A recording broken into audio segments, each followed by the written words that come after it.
And we're live. We are live. Okay. So guys, welcome. This is a special selections panel, and we're talking to filmmakers selected in the special selections program for Pendance 2021. I'm going to ask Bart. You weren't here when we left the instruction. We're gonna go on mute. We're going to self-mute ourselves when we're not talking, and then every question that is addressed to the group, some questions will be addressed to individual filmmakers. We'll go in clockwise. So we'll start with Elise, go to Ace, go to Molly, go to Bart, go to Kiran. Okay, so first I want to ask you, how's your year been? Right, this has been a really challenging sort of year for filmmakers, for artists in general. I mean, I think we all made films in 2019, 2020, and we had certain plans, and then things happened, and now everything's virtual. So I want to talk to you about what has that experience been like. Elise, if you feel like you can't answer this one yet. Yeah. My last year with the COVID, it's okay. Difficult, I think, like everyone, and not very active. Mm-hmm. I write a new script with my time. And I prepare a feature. So we looking for finance, budget, and I think is longer with the context because it's a little hard, I think, and. But not too bad.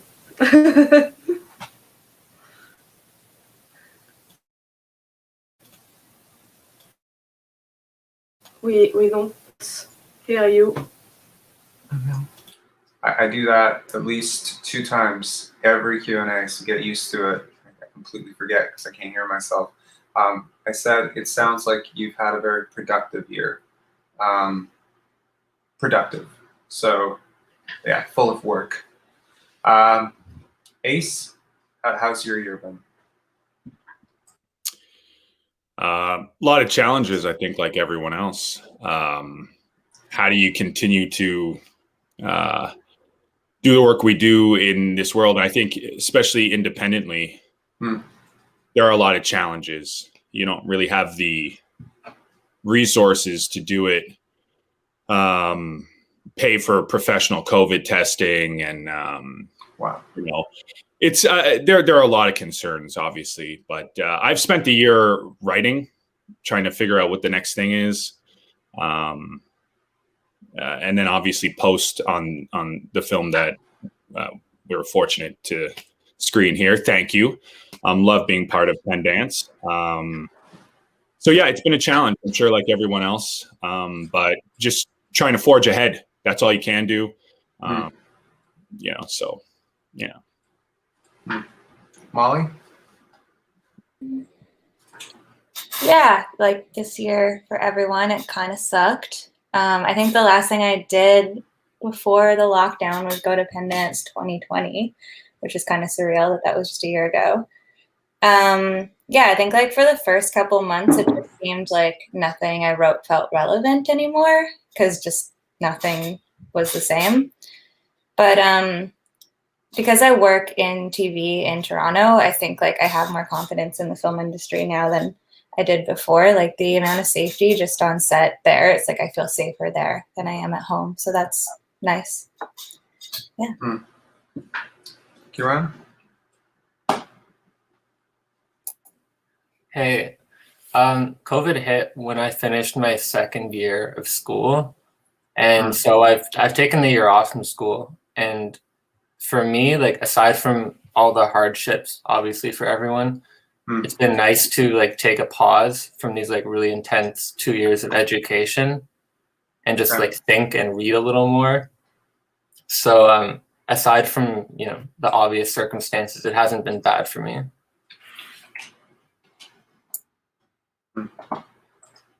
Doug, Constantina? Yeah, I mean, I relate to a couple of people here. I relate to Molly about the TV industry in Toronto, because I also work in Toronto, and I feel like when the industry started back up, all of those regulations for what you had to do to keep everyone safe were really intense. So, I mean, on the, you know, big American productions coming here side, I could keep working, but the independent side, I mean, I feel like we spent most of the pandemic just writing. Like we've written a few features over the course of the last year, because what else are you going to do when you're stuck at home the whole time? Yeah. One thing I found as an independent artist, that was a bit of a sort of a pro, was that, you know, I had already kind of gotten adjusted to life with a very messy schedule, with a schedule that I kind of have to create for myself. And so kind of being stuck at home, that sort of just pivoted to, you know, anything that we can do productively from the home space, like writing, like planning, kind of getting the ducks in a row for when we can actually kind of get out there and start shooting things again. That's sort of what kind of kept me sane throughout the whole thing. Yeah. And Bart? Yeah, I mean, like everybody else, the pandemic just disoriented us for the first little bit, at least for the first couple of months. I was just figuring, well, how long is this going to go for? What are we into? Like, it was disorienting. But then after I realized that this isn't going away anytime soon, kind of buckle down and figure out what you can do in home space, like was mentioned. So what I chose to focus on was just to pick up additional skill sets, and also revisit old ones.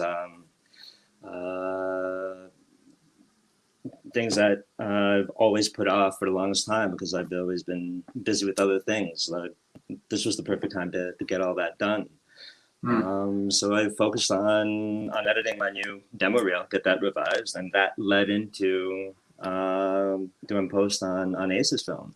You know, the timing of it was perfect. Like I was all geared up with an editing and color grading suite before the pandemic hit. So you know, I'm sitting on the equipment and the camera originals. Is like, why not? Got nothing but time in the world at that particular time. So went on that journey, and it actually saved me. It actually gave me that focus, you know, to get that focal point to focus on, to focus my time and attention on, instead of driving myself crazy, wondering when this is all going to end and when we could all get back to our regular lives. I'm not necessarily sure that there is a regular to go back to, personally. Yeah. And that's kind of been a theme, a recurring theme that has emerged throughout our Q&As and throughout our panels, is maybe this is not going to go back to normal. And that can either be scary or it can be very exciting, right? Because, you know, with every new challenge comes new opportunities. You know, we had 25 people on our panels and Q&As yesterday. That could not have happened live. It simply could not have happened. But those conversations happened. They're real. And we are having, at least here from France, and I don't necessarily think that could happen without this, right? So I think there's something positive to embrace from this. And Jonathan Cortez yesterday said something really fascinating, because if you watched, I don't know if any of you watched My Heart Can't Beat Unless You Tell It To. What a masterful filmmaker. And he was joking. He wasn't actually joking. He was being very serious that he took some time during the pandemic to read filmmaking for beginners books on how to put on a camera and a tripod. So, you know, it's depending on, maybe this is a time for a great reset, you know, mental reset. And we touched on this yesterday, that we become very preoccupied with productivity, right? And what that means and what that looks like. And it doesn't always look the same for everybody. Sometimes productivity means taking a year off from school, like you're on, to reperspectivize what you're doing. Sometimes it means taking a complete step away from what you're doing in your career and just reading really great books that have nothing to do with what you're doing so that you can come back to it with fresh eyes. So I think every filmmaker selected to Pendance, I believe, I'm not some authority on anything, but I do believe that you're all exploring some very interesting questions with your work, and that sometimes 6, 8, 10, 15 months away from regular life can trigger something that can just untap that next project. So I'm very excited to see what you'll all do next. But today we're not here to talk about necessarily what you'll do next. We're here to talk about what you've already done. So I want to open up with a question for Elise. So in Burton, Elise, clearly the story it's Burton's story, but he says very little. So how much of, sorry, I'm trying to pay attention to 7 different screens at once. So I'm going to read this question. And I apologize if you cannot see me looking at you as you say this, but I don't want to say this incorrectly. At least clearly the story is Burton's story. He's the main character. But he says very little, and much about what we know about him, we assume through his silence and through what he doesn't say. So how important was the character of Johann, right, in building the character arc for Burton?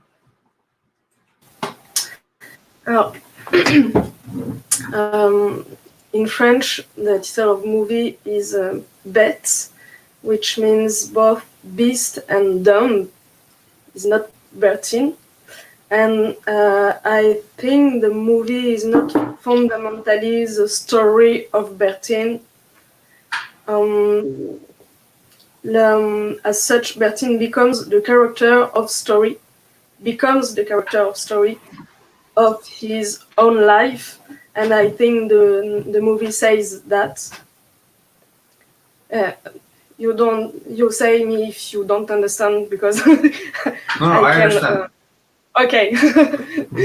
And I really built the characters together as a duo, but I wouldn't say Johann is built around Bertin. Johann is constructed like this simply because he represents another phase of loneliness and social maladjustment, and which I found touching. Even if Johann had been different, Bertin wouldn't have had different reactions or decisions, I think. And the characters are very lonely, despite being together and interacting. And that's what's so sad.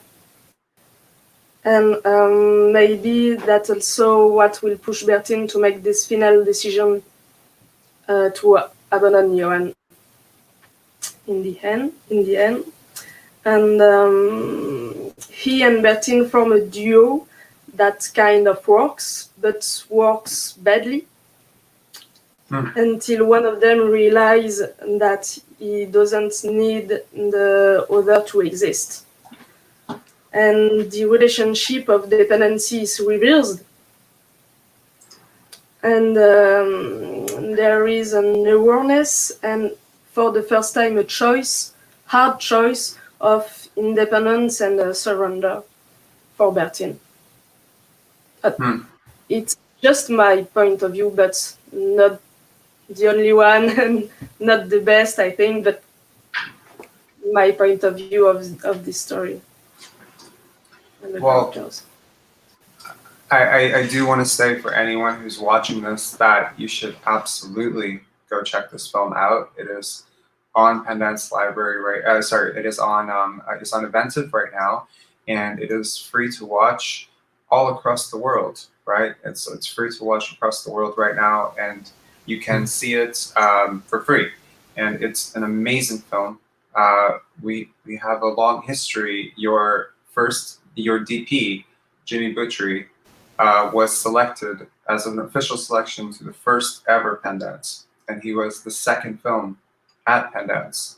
Actually, he might have been he was the first official selection ever screened at Pendance. In fact, because the first film that screened at Pendance was a special selection back then. It was an out of competition special selection that we opened with. So sorry, he was the second official film that ever screened, and he came from Montreal, and he came and something very heartbreaking happened, which is that he didn't get to come on stage. We didn't know he was there, and this was so sad for us. We found out afterwards that he had come, and I apologized so much, and I felt terribly about it for weeks, and I apologized so much. So this feels like catharsis to have him back as a part of Pendance, because when something like that happens to a filmmaker, when we were in our first year, we were like dealing with 400 people coming in. We had no idea what the hell we were doing. So something was going to slip, and it was so sad that it was him. And to feel that he came back and submitted this film, I'm so happy that we were able to select it. And I think everything that you said about this character, it shows why this works, because you've thought about it so well. You've thought about all the elements. You've thought about how Johan perspectivizes Bertine, and how you are able to use one character who talks a lot to build the other character who does not talk a lot at all. And I think it's a beautiful film, and I encourage anyone to go check it out. Okay. Thank you. Yeah, my pleasure. I can't wait to see your feature. Okay, and he was gone. So this question is for Ace. Okay, we have a question for Ace, and we have a question for Bart, and they're very separate questions because you guys handled very separate. So Ace was the director, and he was also the actor, the lead actor in the short film, and he was gone. And it's a really interesting, compact short. It's beautifully shot. Ace, you have 3 main characters, and I love the number 3. I absolutely do. I think that it works really well in film, this concept of 3. See it all the time. But there's a 4th character in your film, I feel. I could be wrong, because I am not I'm not a cinema god, but I interpreted the 4th character was the weather. So can you talk about how much that snowstorm in your film plays into informing the story structure? Yeah, good question. Well, I've always been really interested in weather in cinema. Bela Tarr is one of my favorite filmmakers, and I feel like in each and every one of his films, there's an element of weather at play. I just love playing with the money, though. Independent filmmaking. I don't have the fans and special effects personnel and, all those resources. So I feel like, if the film gods were kind of giving us a gift, because originally we had planned for slightly overcast, maybe. No indication when we had scheduled this that weather would be a concern as it relates to a snowstorm. So we had actually shot the second half of the film day 1, and then day 2 we got hit with a snowstorm. So we had to do some reconceptualizing to allow for the weather to work and feel like there was a coming storm, which I do feel like works for the film in the end. Very fortunate that we were able to make it work, but I think that was Bart and I both work also, like some others on the panel here, professionally in the film industry. So we have a lot of experience with having to come up with something on the fly. you know. You have a plan, but when the sort of blueprint goes out the window, how do you re-engage and move forward? And so I think some creative rewriting on the spot, and it worked for us. I mean, how it played into the story structure, like I said, I feel like ultimately that brooding, that coming storm, I feel like that played into the arrival of the father, and what the audience expectations might be as the story built. I don't know. Sound so inarticulate right now. I think you sound a hell of a lot more articulate than you're giving yourself credit for. And may I just give a little shout out to that 2001 poster in the background? Was that deliberate? You know what? No, but really? Really in my house, I was like, where am I going to do this thing? I don't know. Maybe it's cheesy too. Let's sit in front of the movie posters. I'm a filmmaker. Well, it's not cheesy. It's a great film, and I think Kubrick is the master of tension. Stretching tension. I think that's important in cinema, to stretch moments and allow the audience to map their feelings onto it. And I feel a lot of tension in your film. I feel fear for the young child, and I feel a sense of unease throughout. And I think that is a feeling that is very difficult to accomplish in a 5-minute short, because it takes some pacing to build up to that. So to get that right in a 5-minute short, congratulations. It's very, very cool. I appreciate that. I mean, I'm still so early in my journey here.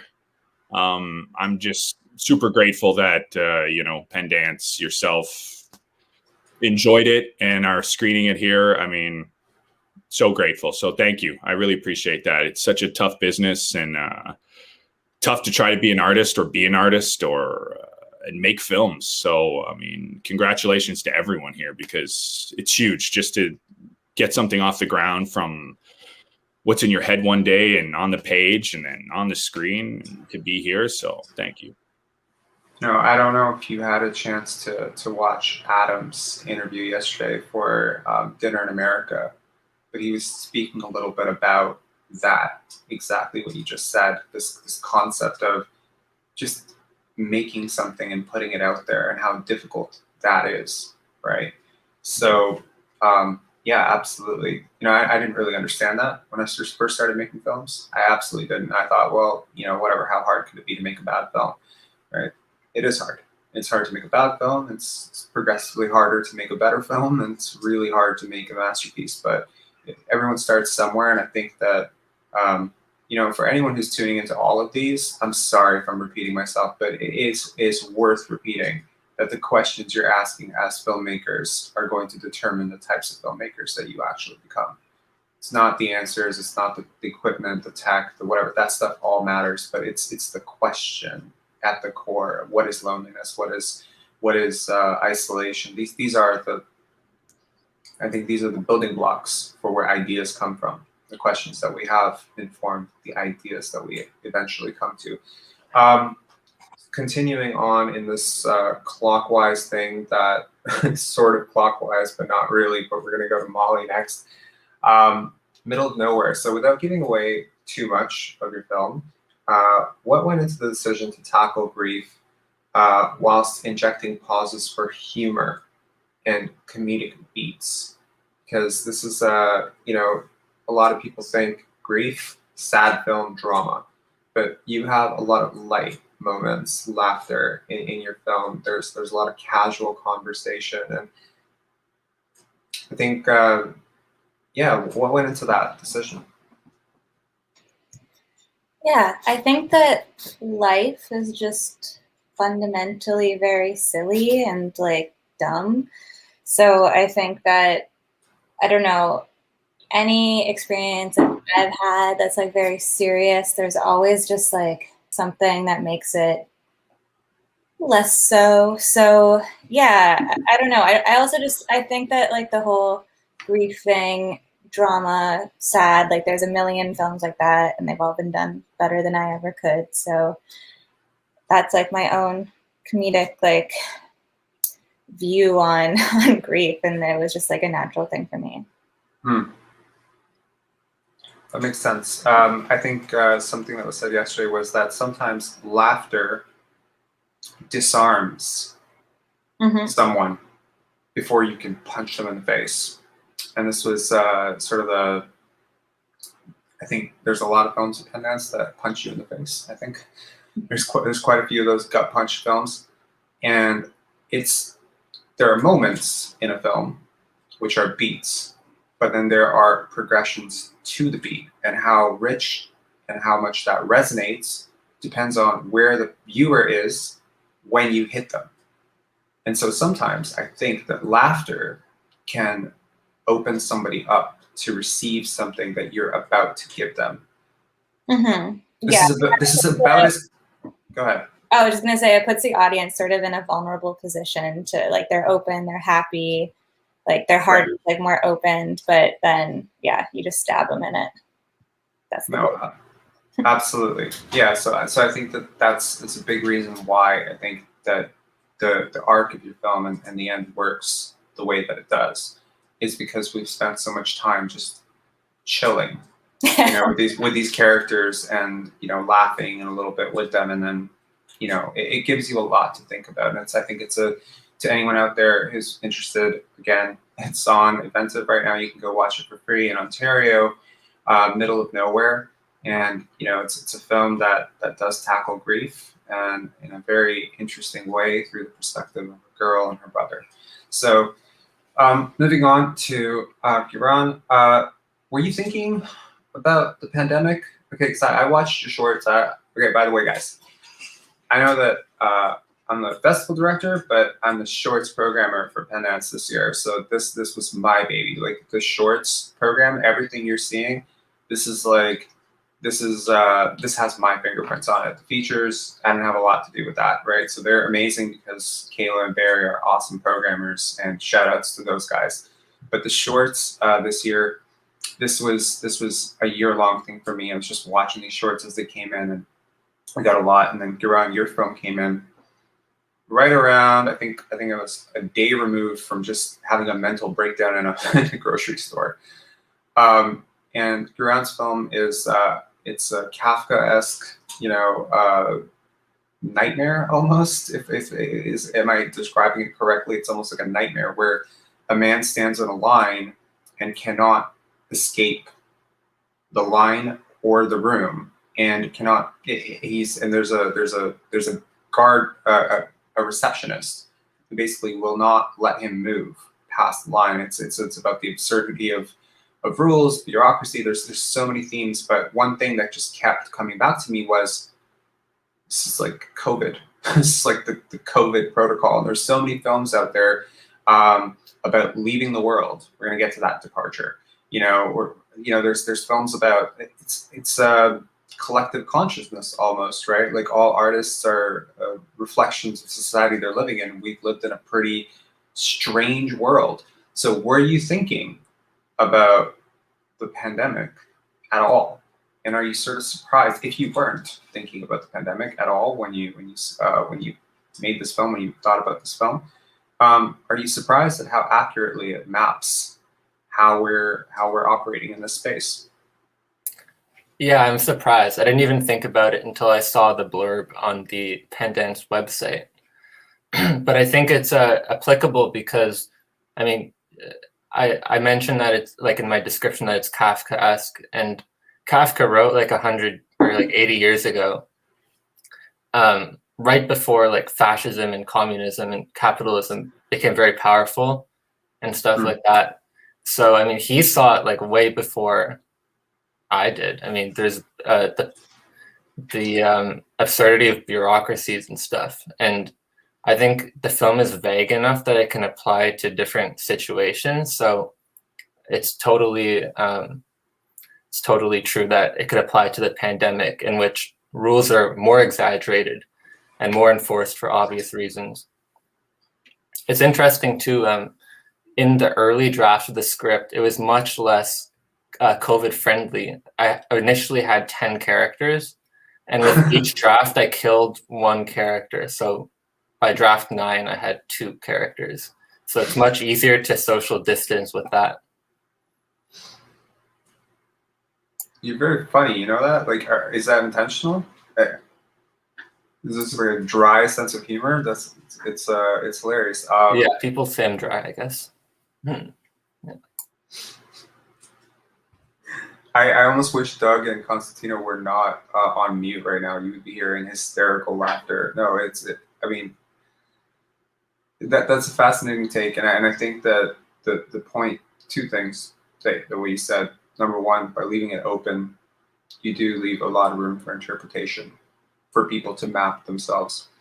And one thing that consistently is true about film, it's very hard to be objective. You can't take yourself out of it, right?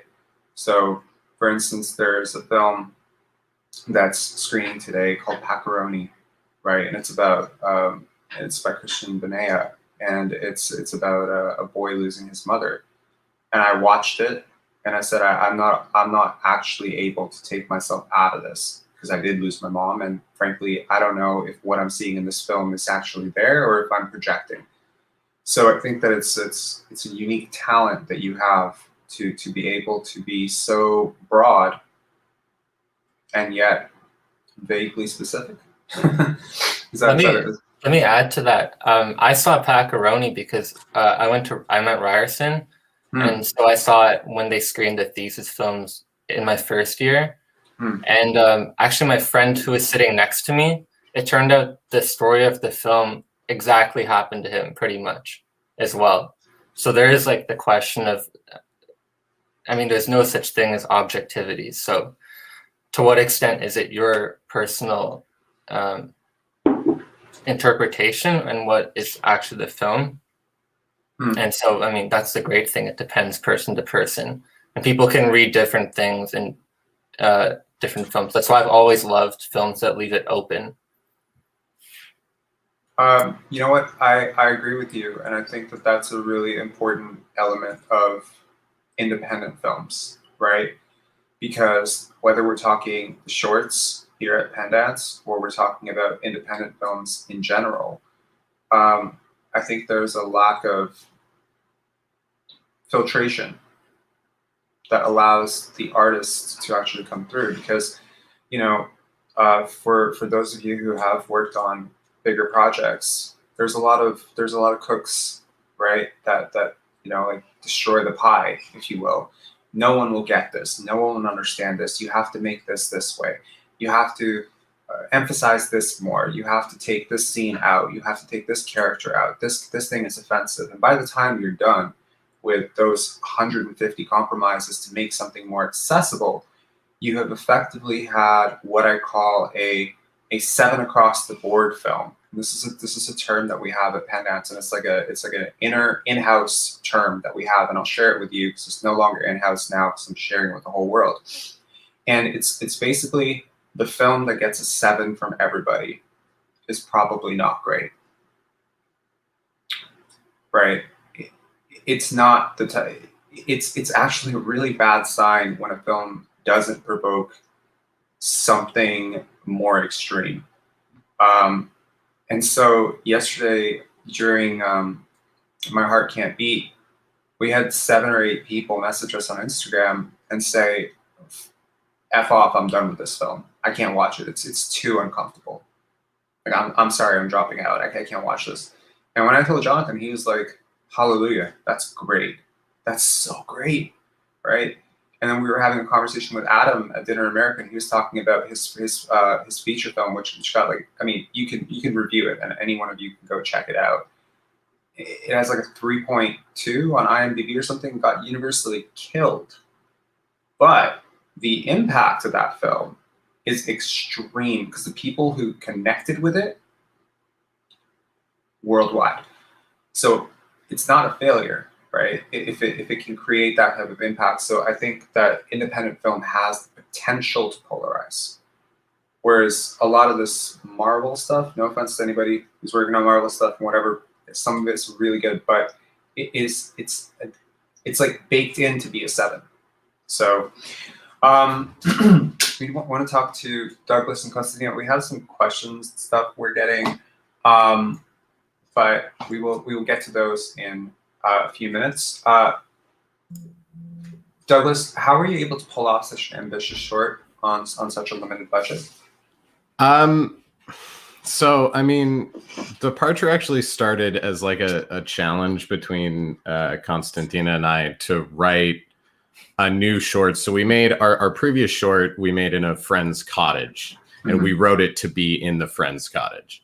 Because I feel like one of the biggest expenditures in indie filmmaking is location and like a nice looking location and making something work in that location. So my parents moved to a new house. We were like, we got to write a short that takes place in this new house. And then we proceeded to sort of like build everything around that. Like everything we did was, besides renting gear and renting post services and whatnot, everything we did was built off of like, how can we do this scene for free?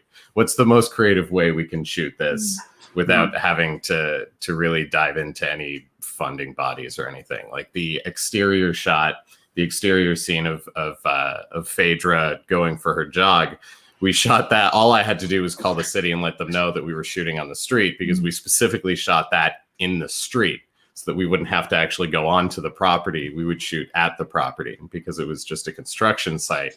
We cleared that. They were like, yeah, no, you can shoot it. I guess that's fine. We don't really have a say because it's public property. And then, I mean, from there, like crew and creatives and everything are all close friends that I met at Ryerson and friends through friends. They're all very good friends of ours that are, I mean, we all work on each other's films, right? That's sort of the indie filmmaker community, I feel like, is helping each other out so that when we all make it, we can all make it together. That's a beautiful sentiment. And, you know, that's something that we discussed on the first day, which is that independent filmmakers often are not united. They're all fighting for themselves. And it's so important to come together, you know, at events like this even, you know, and I hope that some of you can find meaningful collaborators at these events. Constantina, you know, for those of you who haven't watched Departure, this lovely lady is the lead actress in the film. She's also the writer on the film. So I'm curious, because it feels very personal. Like this feels like it's reflecting on something that's real to you. It's, you know, difference between real and real to you. It feels personal. So how much of this is a reflection of your own feelings about planet Earth right now and where we're headed? Well, I mean, a huge part of writing Departure, and something that we wanted to focus on the whole time, was this sort of personalization of bigger ideas. I think that the climate crisis right now, what's happening to the planet, can feel very alienating to the individual, because you kind of feel like, you know, the powers that be, the government, whatever, are the ones that are going to be able to dictate, you know, how we can fix things, because, you know, it's huge, and it's like a behemoth monster to a lot of us that we feel very out of control. And from the very beginning, Departure had these sort of two concepts that are constantly mirroring each other, constantly a reflection of each other. And that is Phaedra's deteriorating relationship with her husband, as well as her relationship with the deteriorating planet. And the whole time I wanted to use the personalization of a relationship to personalize the bigger picture of the climate, you know? I think it's a lot easier for people to relate to the loss of a loved one, and the loss of one's home, or having to leave one's home, than it is to something as huge as our entire planet falling apart. And when you make it that personal, when you relate it in such a personal way, now you can start to conceive of what what we might be looking at. And, you know, we in Canada are fortunate, but there are places on this planet where people have had to leave their homes already because of what's happening. And yeah, that's sort of what I really wanted to explore with this, and just sort of express my own feelings on you know, where we're headed. No, I think that comes through in what you've done with this film, and I think that the performance was extremely good. I mean, I was sort of, you know, you figure out who people are and you put faces to names afterwards. So I didn't immediately connect who you were to the actress on screen, and I was like, oh my God, she did both. That was really interesting. And to anyone, I'm gonna keep plugging your films here. So to anyone who hasn't watched Departure, please go check it out on Inventive. You scroll to the bottom, it's right there. It says special selections, free to watch. Go watch it. I highly recommend it. I gave you your money back, which is exactly $0. So, you know, that's your money back guarantee that you will enjoy Departure. I guarantee it. So our next question is for Bartus. Bart, you're a cinematographer. How difficult is it, you know, as a cinematographer, to edit your own work, especially something that has to be chopped down to 5 minutes? Where to begin? I mean, there was that time to develop more of an objective view towards the material. We shot the short over a weekend in the fall of 2019 before the pandemic, and then we had a few months to just get some distance away from the footage and then approach it with fresh eyes. But more than that, you know, I started editing before doing anything else along my filmmaking journey. Like in high school, I was editing stuff for my father, who's also a videographer. He studied film in Poland. You know, I'd be cutting his projects and also be part of those discussions of stuff that he cut himself, like his documentaries and what have you. So, you know, that time away from the footage and then coming back to it with fresh eyes, and then everything you've done up until that point, it informs the work. And like Ace mentioned, like we had a wrench thrown in our plans. Like we had no idea that we could have a snowstorm hit us, right? So that practically left almost half of our footage on the cutting room floor. It took some time to retool and resequence certain scenes to be able to make it work, to find a way to build up the storm in a plausible manner. But I think in the end we pulled it off. I'm pretty damn proud of the way it turned out.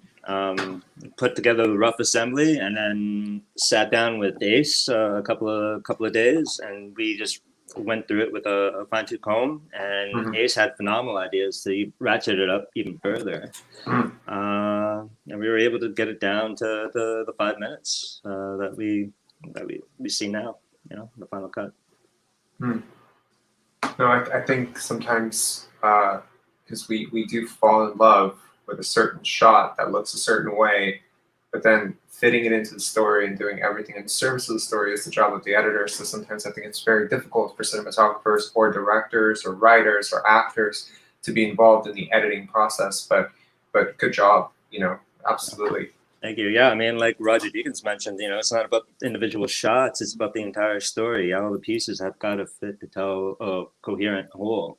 You know, you can't obsess over one shot which will, you know, stand out from the rest. Like that's not what it's about. It's about, you know, the style servicing the story, you know, disappearing and being part of a greater whole, you know, in concert with all the other crafts that are involved to pull it off, you know. So that's a school of thought that I very much subscribe to and then try to incorporate into my own work. It's not about standing out with, you know, sometimes you have to kill those darlings to be able to tell the story in a more better way. And one example is that Ace had a phenomenal idea of cutting an entire scene of the telephone scene outside on the patio. There was a whole telephone conversation there. That was like at least, you know, a minute and a half, 2 minutes long. But Ace came up with an idea of like, well, how about just keeping the tail end of that? And it was far more effective in the end. Like it just propelled the story along. So sometimes you have to make those hard calls to really ratchet up the tension of the story, and then to make it even more effective. It's about the greater whole, not individual pieces. Absolutely. We do have a few comments here, and I'm gonna direct them. They're coming in. So, okay, some of these are just comments, and then we're gonna take questions. So this is just a comment.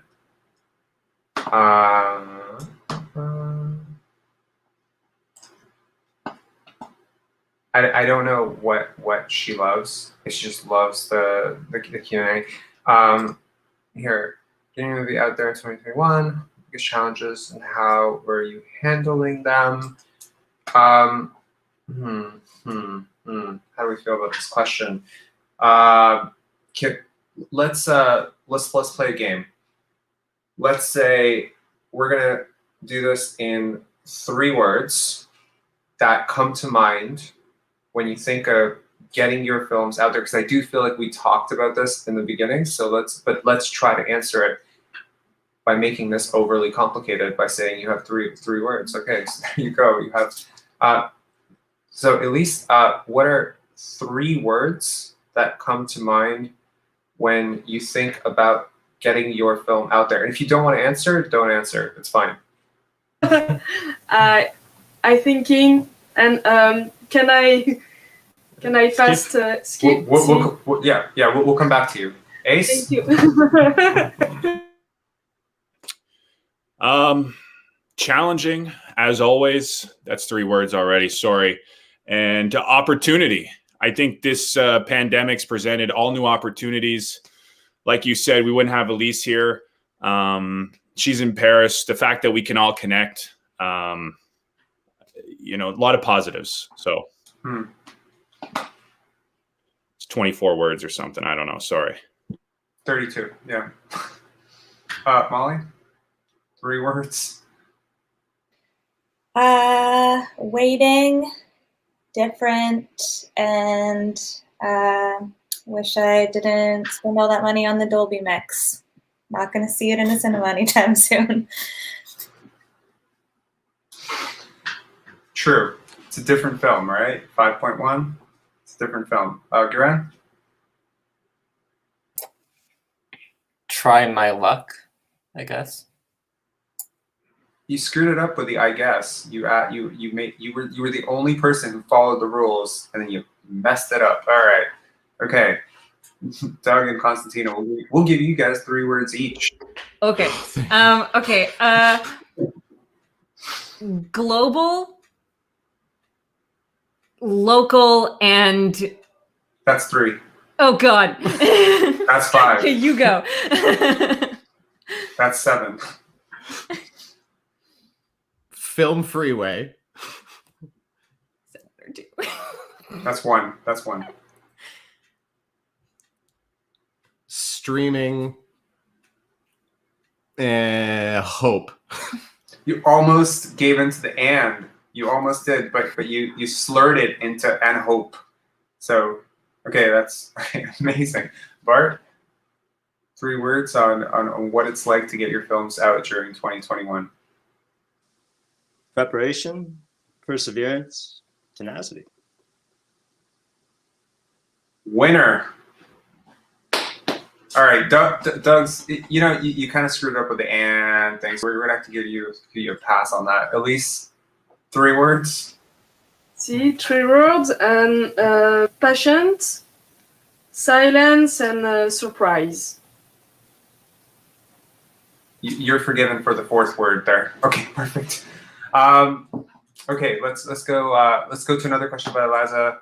So all of you are incredibly strong, talented filmmakers, and making a movie during this current situation only highlights it. Thank you for your hunger and to create truly good movies. So that's more of a comment. Thank you, Eliza. This is a question for Burton. So I think this might need some translation. Elise, I love Burton. The actor is so sympathetic. I really root for him. where did you find him?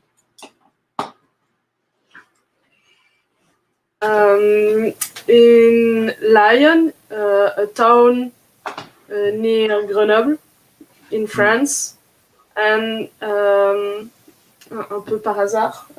By chance. Yes. By chance in the streets. In one day, I meet two actors in one day, and it's very yes, beaucoup de chance. A lot of luck. Yeah.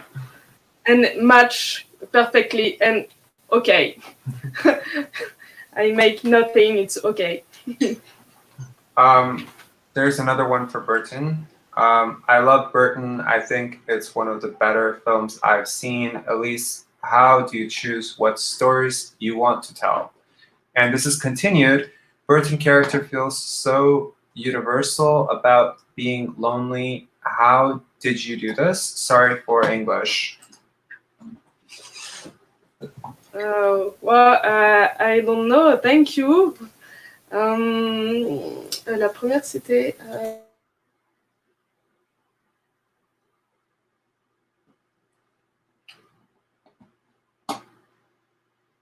la première, il disait cyberpunk.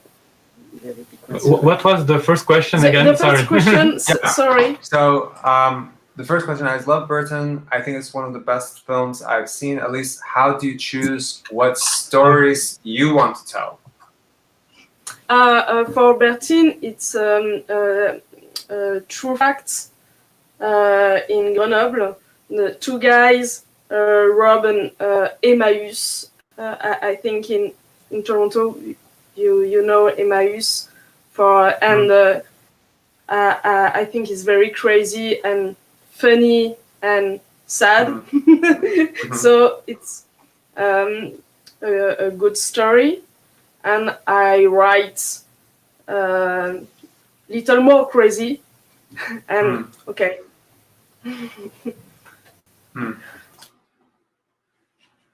Okay. There was a second part to that question. Burton character feels so universal about being lonely. So how do you? I don't know how to rephrase this, but how do you make a character represent this idea of loneliness? Tu vas traduire? I'm going to translate. Just a second.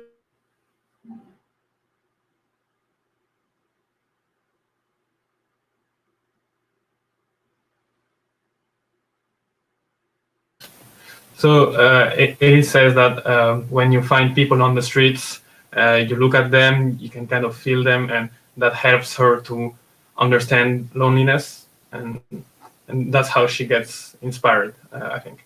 And very meetings, I think, and loneliness is surtout à notre époque. Especially today, like loneliness is kind of a common thing, especially this last year, I think. But. So we have a random comment. Haya. Okay. Okay. This is for all. What did you miss most about film this year? Can we try our 3-word game again? No. Constantine is like, I need to express myself in at least 85 words. Okay. Okay. So what did you miss most? Oh, sorry, I'm gonna pull that question back up because we will forget what the hell we were talking about. So for all, what did you miss most? Can we limit it to a sentence? For all. Okay, perfect. One sentence for what did you miss? And we will, at least we'll come back to you.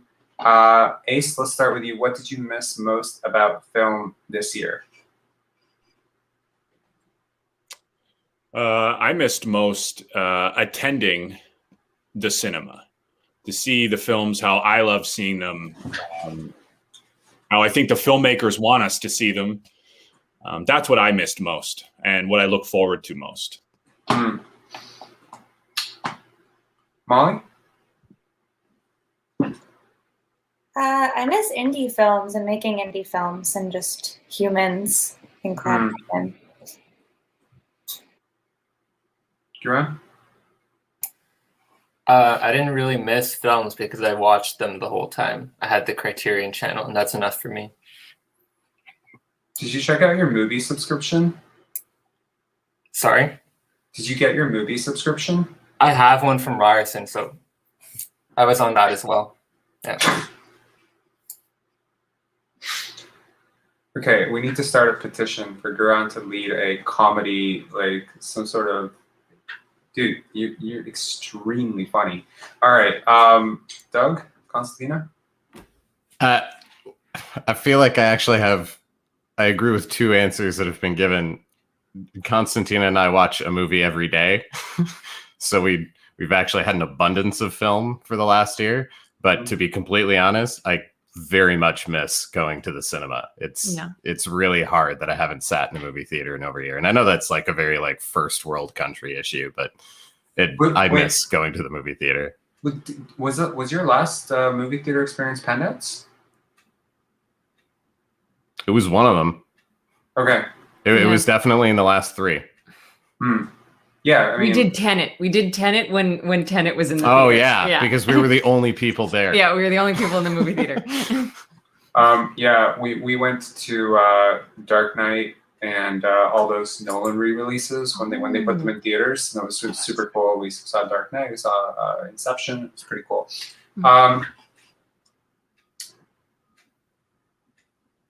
Bart? Yeah, just the same. Basically going to the cinema but festivals.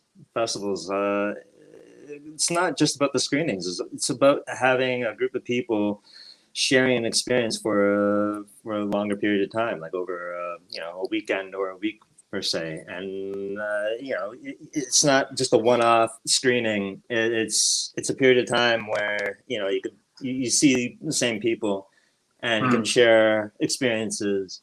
You don't cover something, you always run into them, a little further down the line. That time spent together, where people are accessible. Yeah, in-person festivals. That's what I miss most about film this past year. There's something to it. Okay, so I'm a pretty bad moderator at times. I sometimes skip questions because they float up to the top. They start populating the feed. So let's just go down the list and make sure we don't miss anything here. So to Ace, based on this short and all of your other works, I think you have a stalker here, by the way. The style of new realism is clearly apparent. Is this something you approach creatively, or is this just an organic approach to storytelling your stories? Okay. Thanks for the question. Good question. I don't really think ahead of time I'm this kind of filmmaker. So I think it's more organic. That said, I guess I'm a product of my influences to some degree. As it relates to filmmakers, I grew up loving the Dardenne brothers. So that's very neorealistic. I mean, the John Cassavetes Criterion box set, which Guran has obviously watched. Some really great films in there. So, I mean, Police Adjective is also a film I love. Bela Tarr's films, so that's more stylistic. But, yeah, I don't know. I would say organic, I guess. And then influenced by some of the great artists that I fell in love with. And I guess that's infused itself into whatever the hell it is I'm doing. For now, anyway. That's a great answer. I love Departure. You guys are so talented. Will you make it a feature? Yeah, do you have like $30-40 million for us? Guaranteed we'll make a feature if you drop the money for us. Okay, so just a note to any potential investors swimming. We already know how it'll play out as a feature. We've beaten it out. We're willing to work on it. Just need the funding. So is this for you? Is this like, I'm gonna just follow up this question. Is this for you a proof of concept in a lot of ways for a feature? It wasn't. Departure, it was a pretty close concept short, but you start submitting your short to film festivals, you want to have the feature idea for it prepared in case somebody asks and they don't want any of your other feature ideas. They want the one based on the short. So we've worked on it. Yeah, we certainly have a few feature concepts in the works, but we also started conceiving of what Departure would look like as a feature, and we quite like the ideas we've come up with for it. No, I think sometimes when a short does do well and the adaptation is requested, or where someone says, okay, well, we'll finance your next film, but you gotta do it exactly like this, it's a very slippery slope. It's a very slippery slope because, especially if you've made a film that does feel self-contained to you and it does feel like, okay, this is the perfect, 14, 15 minutes. I saw that happen with Curfew in, I don't know, in 2012, Curfew, and that got adapted. It was a live action Oscar winner in 2012. To anyone who hasn't watched it, check it out on Pendance Library. It's an awesome film. And then it got adapted into a feature, which was a far cry from bad. It was a good feature, solid feature. But most people were like, I still prefer the short. So it's kind of like you're competing against yourself in a much more difficult space, and everyone is pushing you to do exactly what you did last time. Don't deviate at all. That scene's got to be in there. That scene's got to be in there. This actor's got to be. So it's tough, but it's so cool that you guys do have an idea of how it would play out. And I hope that it happens for you. I hope that you get a cross check in the mail for $40 million tomorrow. Really, that'd be sick. That'd be great. No, you guys are awesome. Thank you so much for everything that you've been, all of you blasting, your screening and everything. So it helps, it helps to have filmmakers who are passionate about their films. And I think that conveys, because, Odije and I were talking on the first day, because we were talking about how we first met at Gasparilla Film Festival, and we both went down there expecting something massive, right? Because the 11th Year Film Festival has a good reputation, and we're like, we're going to go in there, our short film is going to play in a block full of 150, 200 people. We got there, it was 6 people in the audience total, right? And it happens more often than you think, because Karis, whose film was there as well, and she got selected to Pendance later, I was freaking out in year 2 because they only had about 80, 90 people in their short block. And I was like, you're going to get more, you're going to get more. And they shouldn't show up because it was a snowstorm. And I was apologizing. She's like, Rob, when we did Rhode Island, which is an Oscar accredited, 27th Year Film Festival, we had 3 people in the audience. It was me and 2 other filmmakers that I pulled into the screening to watch my film. So I think, to all of us, all of you, independent filmmakers screaming from the rooftops, pay attention to this film, pay attention to this film. Just keep trying. People, you never know who's going to watch it, right? It happens. Where, just the right person watches it. There are a ton of programmers who are attending this film festival this year, and I think that's a really cool thing. And I hope that those people, if you're watching right now, if you're watching later, please do go check out these films and invite these filmmakers to come to your film festivals, because every one of these little screenings, it does help. Okay, let's see here. This question from Molly. Did you always know you wanted to express grief as a physical monster, or did you go through different versions of how to express it before deciding? Thank you. That's a very good question. I think for the case of this film, it was always a monster. I think that we called it a creature when we were making the film. I think what it looked like and how often it was there, and whether it was actually physically there or just her imagination, that was all up for debate throughout the development of the project, with it fundamentally actually it was physically there, and that's, spoiler alert, I don't know. But I always wanted it to be a very physical, visual representation of grief. That was kind of the jumping off point of the movie to begin with.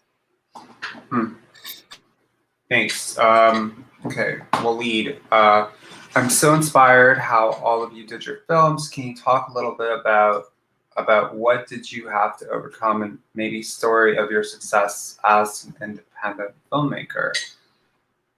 Okay, that's a big question. Elise, we'll come back to you. Yeah? Or do you want to answer this? Yeah? Okay, cool. Ace, let's start with you. Okay, good question. I think I have to overcome my crippling anxiety first and foremost, to just put myself out there. You know, and then not only to have your writing judged, your acting judged, your directing judged, you know, and then hoping that you don't let the people down that are supporting you. I think that's the biggest thing I have to overcome myself in terms of success as an independent filmmaker. The fact that we're even here, the fact that you might have watched this short film, we spent countless hours and, you know, like everyone does with their work. Yeah. So I don't know. Success, I think it's just, that's measured internally. Like, it's not based on how many people maybe watched your film or, you know, what the box office was. I think just creating a work of art, an expression, really, and putting that out there, that in itself is the success. That's a great answer. Molly? Yeah, I don't know success, but I think it's just like a journey of figuring out what the heck you're doing. I don't know, just overcoming like crippling anxiety, like Ace said, and just like make stuff because you want to do it. I think that's, or because I want to do it. That is like the only thing that keeps me going. Kieran? Yeah, I don't have much success to speak of, but I'm still like very early in the journey. So success for me is just like exploring things that I find interesting and trying. And then just the very act of doing it is like such good. I mean, there's the process of learning. So as long as I feel like I'm learning and improving, then for now, that's good for me. You know, I think this question is a little bit strange because it's defining success perhaps as an endpoint, right? And I think that perhaps good filmmakers like the ones present here define success as a process of constant evolution and constant moving the goalpost. And I do think, not to wax poetic over here, but I do think that there's some element in our society which is preoccupied with points, like endpoints, and not too preoccupied with process, like the process that you take to get there. So, you know, I wouldn't say to anybody watching, you know, like who's saying like, okay, well, you got into a film festival, so that must be success. This is definitely not the endpoint of success for anybody here. I guarantee it. And I think that is an evolutionary road to constantly getting better. And as Kiran said, asking questions and, you know, sort of just figuring out things as you go, learning. And I think too many filmmakers get too bogged down with, oh, well, only 20 people watched my short that I put on Vimeo, then that must be terrible or whatever. But I think that if you reorient, because you can't control that really. If you reorient it to, I'm only going to do things that are interesting to me and I'm only going to take opportunities where I truly believe that I can learn something, then I think that long term, the arc to actual success is much clearer. So, sorry to interject there. Doug, Constantina, please tell us about your phenomenal success story and what you had to overcome to achieve. So to the first part of the question, something to overcome, I would say the idea of constant rejection and the idea of worth self-worth in being a filmmaker, because when you go to film school, this isn't everybody's experience, but a prominent experience is that film school sort of pits everyone against each other. So everybody's very competitive and nobody's kind to each other while you're there. And the process of learning to work together and help each other and prop each other up and encouraging each other to try and to make things when you can, whatever idea you have, you can. That was actually a really big thing to overcome. The idea of removing the competitive nature and helping each other make art. I've also had anxiety and everything, but I would say the biggest overcome was finally realizing, yeah, I should be allowed to make a film too, just because I wasn't greenlit by the professors in second year or what have you. And I feel like success, yeah, it's a culmination of moments of success. It's every time you feel good, that like a little adrenaline rush for gotten to this film festival that I really like, or this person says I did a great job or whatever. I feel like hundreds and thousands and then tens of thousands times throughout your life, you're going to have moments of success that's going to make you feel like you should keep going. And if you haven't gotten a film that's made $100 million in the box office yet, I mean, that will one day hopefully just be another step in success for you, just as much as getting into your first film festival was a moment of success. Yeah, I would say that my answer is like goes with both the questions, because I felt like I had to overcome as an artist the idea of success. As an actor, especially, you're constantly in this situation where if you can't do your art unless someone else casts you in something. So you're waiting for someone else to like validate your work and let you do your art. And for me, it was articulating, when do I feel successful, and not in the way that, other people dictate it. And so that's when I started to decide, I feel successful when I'm sitting at my desk writing, when I actually sat down and worked on the script I wanted to work on. I feel successful when I'm acting, when I'm on set, when I'm working on an audition even. And so that's what I put my energy to. And as long as I can say at the end of the day that I did that, I sat and did the work, or we made our movie and I was able to get on set because I decided to make it myself. Those are what I deem success to me, and just getting to show it and getting to share it with other people because of amazing places like Pendance, like that's the tip of the iceberg. That's just a cherry on top. Bart? It's a multifaceted question. I mean, where do you even begin? I mean, there's so much that each individual overcomes in their lifetime.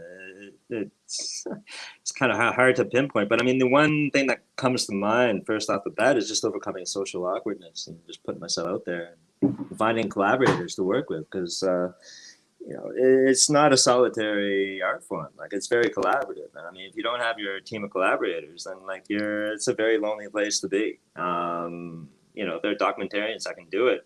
I admire them. They could work in isolation, but a large part in conventional narrative filmmaking, it's a group effort, and to find those teams of people and just keep busy, keep doing what you love. Like that's the hardest part, finding those teams and being a part of something, not being isolated and alone. That's the biggest. And it's a challenge I'm still overcoming. It's a work in progress. It's being developed. I've now an ace, and hopefully find some more collaborators to collaborate with in the future. But it's just finding those collaborators, overcoming social awkwardness. It's tough for an introvert, but you got to put yourself out there. Elise? The shooting was terribly and very difficult because we had many problems, and I lived in Montreal when I prepared the shooting, and it's very, very complicated for meeting people, for make a crew, and we have, I think, the success of film due of, I think, lucky pragmatism and more abnegation and faith and and when I saw The Rush, I don't think it's as tragic. I think the script is more funny than the shooting. And when I see The Rush, wow, it's very tragic. Okay, it's a new movie, and we deal with that, and it's the I think a good surprise. The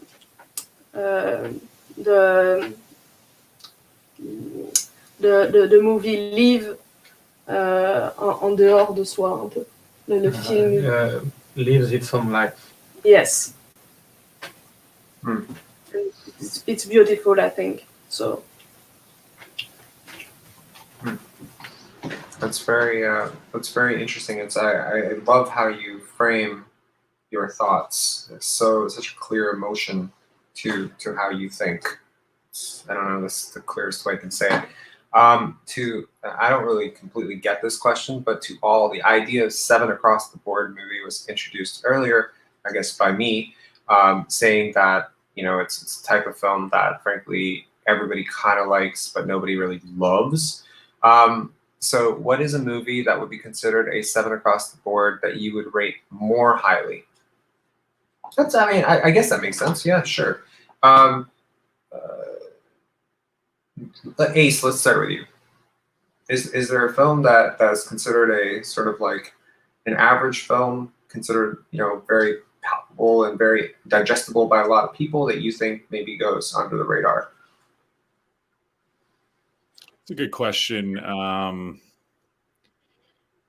find sometimes my tastes don't align with some of my friends that, I mean, it's got to be a mainstream movie typically. A lot of the obscure movies and filmmakers that I love, that's a tough one. Can I come back to that? Who wants to come back to that? I mean, that's... Yeah. Molly? Oh God, can you come back to me too? Oh wow. Okay. Well, okay. We're about 7 to 8 minutes from having to wrap this up, so there's not a lot of time to go back to anything, but we'll try. Kieran? Yeah, I don't know what across the board means. Like, who are we counting as our audience for who is rating these movies? Because it could be mainstream or it could be a niche thing. So I don't know what to pick from. Okay, let's say critics, right? Because the way the Oscars, right, are selected every year, this process of filtering out polarizing choices to the point where you end up with a list which has been the least offensive, and you end up with sort of by picking everybody's third choice, because that was algorithmically the film that did the best.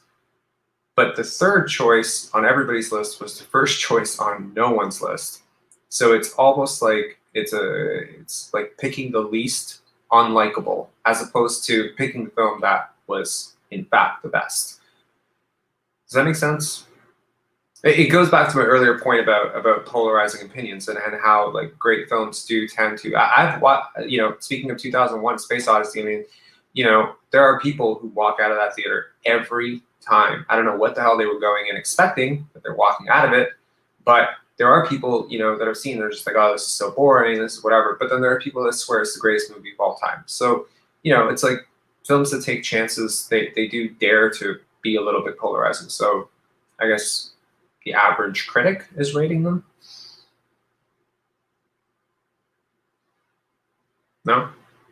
You're on? No? Oh, whatever. Okay. Doug? How about this one? Oh. Maybe Inherent Vice. Haven't seen No, it. that's not a 7 across the board. But That's see, a here's the thing. that's a very polarizing film. That's yeah. I mean, this is a tough question because what most people like as a whole, I'm either going way under or way over. It's I don't know. It's like Grant said also, yeah. Like who are we basing this on, and like the taste levels, and it's I don't know. It's anyway. I got one. I had to. I want you all to know. I had to open up my IMDb, and I went down all of my ratings on IMDb until I found a film that had just like average score from Metascore and People. Man from Uncle. I think Man from Uncle is not an average film. I think it's one of the best James Bond films made in the last decade and a half. Man from Uncle would be my answer. Every other film I have on this list is either really high or really low rated. That's interesting. Bartus, do you think of anything that comes to mind?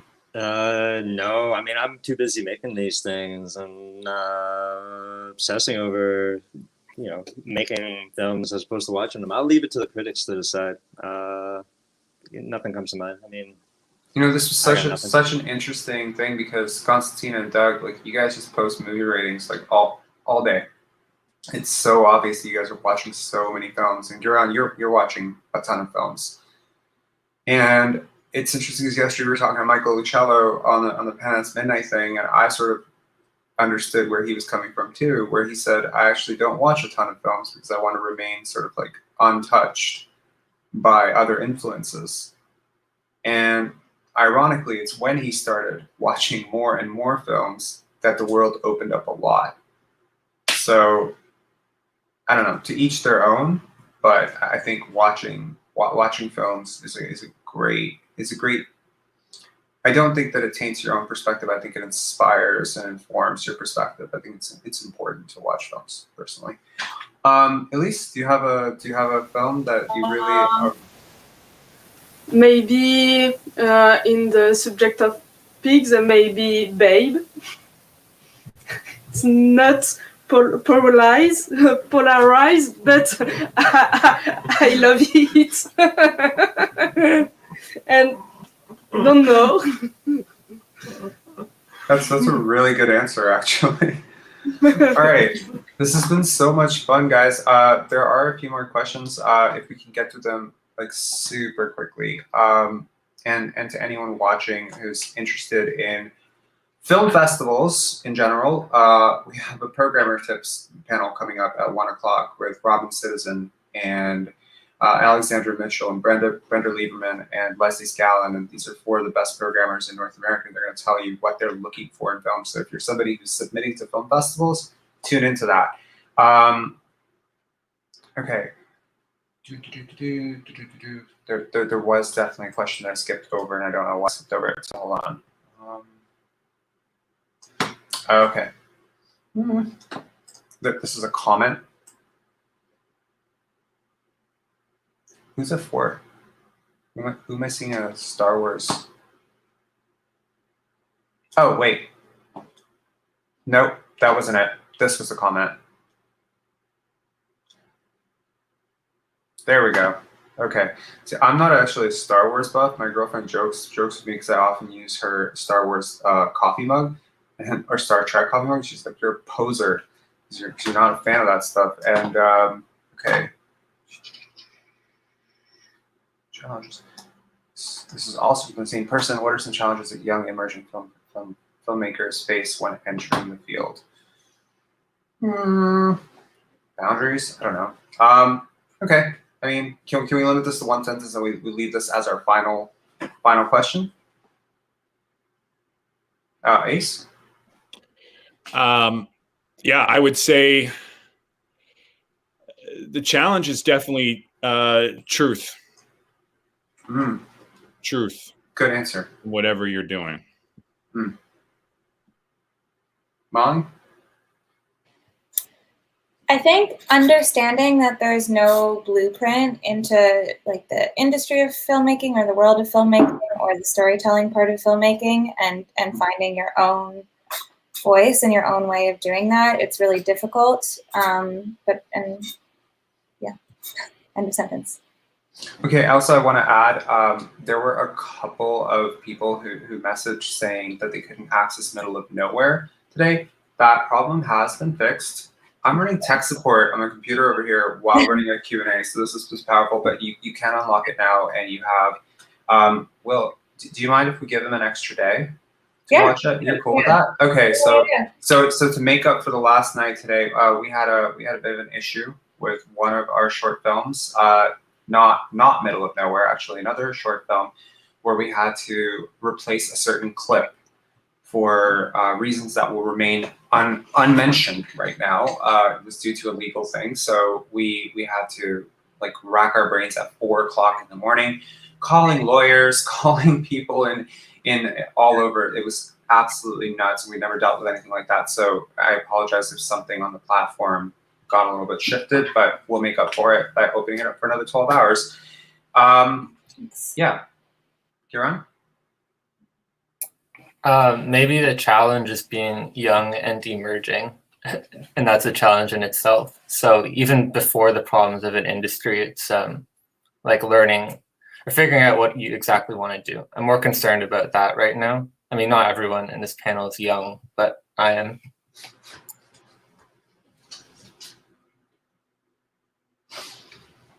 I'm sorry, I'm dying here, okay? Like, I didn't mean it to come out like that. It's just, yeah.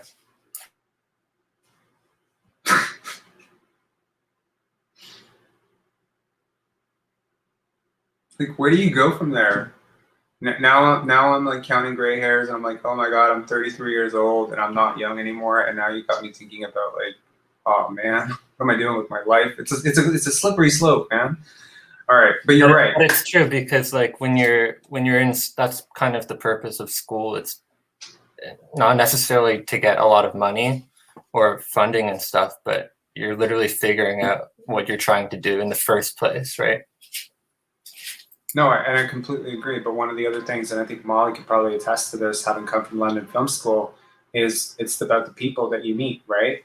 Because we're gonna have a panel today with Mark Rosso, right? And for those of you who don't know who Mark Rosso is, Google fast, right? Because one of Canada's top filmmakers, and he met all of these amazing collaborators in film school, and they're people that he still works with today. And all of these guys, like, I mean, I would need like an hour and a half just to tell you about their bios, all 4 of them. And one of the things that I'm often so curious about is how much of your momentum was created by the people around you, right? It's energy, it's palpable, right? So people around you have ideas, and they're sharing those ideas, and those are the people you're talking to every day. I mean, it's tried and true advice that at any given point, your life is an apt reflection of the 5 people that you're closest with.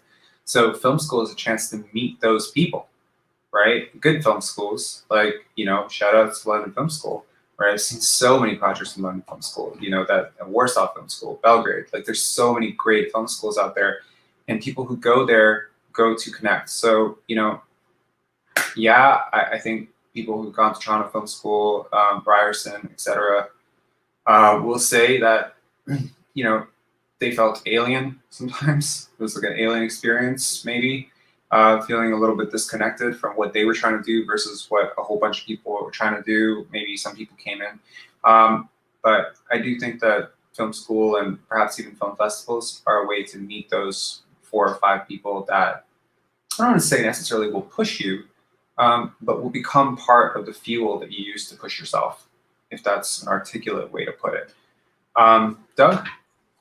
Yeah, I mean, I agree with everything you just said. You got to be open to making friends, be nice to people, be open to other people's ideas. I mean, Star Wars, if we're going to point at the history of film here, George Lucas, Spielberg, Brian De Palma all met each other at NYU. They literally like built their careers off each other. I mean, Star Wars wouldn't even be what it is today without Brian De Palma and Spielberg sitting down and watching it and telling him that the first cut was bad. you need to make friends. You need to keep your doors open. Don't burn any bridges by assuming you know better and by assuming, oh, I've got great ideas. So does everyone else. You need to be good to people, and you need to work hard at it. And then maybe you'll be lucky enough to start getting through some of those doors, because it is still hard. I'm not going to make it sound like it's easy once you do that, because I mean, our industry is very gatekeepy. So yeah, on that note, I think one of the biggest challenges as a young emerging filmmaker is feeling like you're on the outside and trying to figure out how to kind of get in. And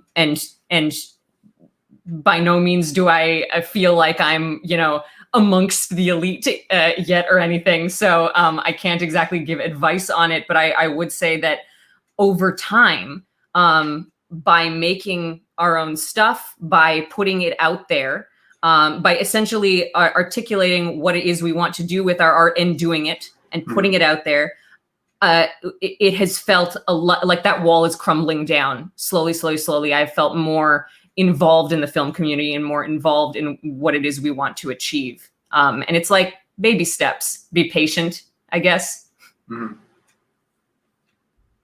Bart? I'd say just managing expectations and don't look too far ahead. Just try to be present and make the best of the opportunities that are around you. And one thing will lead to another. And just have faith in that. I wish I heeded that advice when I was younger.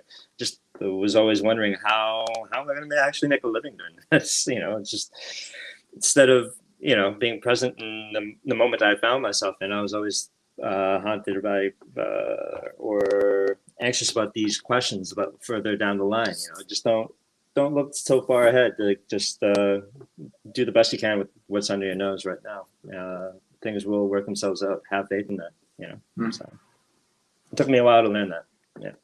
I think it takes a lot of us a while to learn that. Elise, you have an answer to this? Working on it? Yeah. Yes. The biggest challenge for me in the beginning, I think make people believe that you know what you're doing until you know really what you're doing. This is a great answer. So, yeah. I think we can all probably relate to that. Yeah. Like having some sense of presence on set without completely looking like you're running around with your head cut off. So yeah, well, this has been really cool to connect with you guys. It's been awesome to select your work, to understand your work, to have considered your work before we selected it. I can tell you that every one of these films is etched in my memory, and our process of programming is never the day of. We don't watch a film that day and then say, what do I think about it? We actually do the complete opposite. We take 3 days and then give it a rating after 3 days, and we take 7 days and then we give it a rating after 7 days. And that's because ideas sometimes need some time to settle, in our brains. And so that's, I think, as clear as I can be, that all of these films had an impact and resonate. And yeah, I suggest everyone check them out on Eventive. And thank you so much for everyone who joined in, who asked questions. Any final words? We can all unmute ourselves and just say bye-bye. Yeah, thanks for having us.